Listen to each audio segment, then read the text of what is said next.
miezi 5 au 6 iliyopita, kuna watu walikusanyika kawaita waganga wakasoma Al-Badiri, ambayo Al-Badiri ni uchawi, lakini sura zilizokuwepo pale zilikuwa ni sura za Waislamu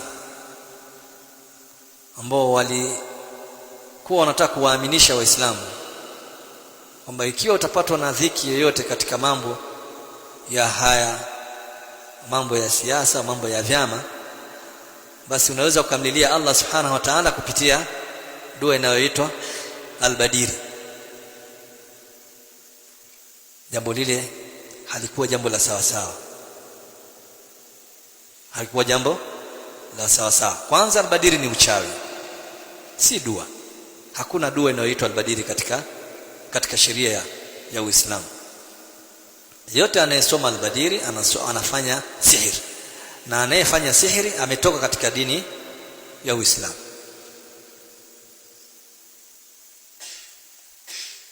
Hiyo nukta ya kwanza. Nukta ya pili, kwa nini umuombee mwenzako dua ya kumdhuru kwa min ajili ya chama?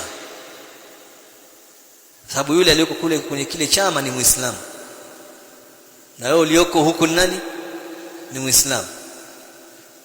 Bali hata kama si Muislamu, hakuna sehemu katika dini yetu ya Uislamu tunaambiwa tuombe makafiri dua ya kuangamiza kwa sababu ya vyama.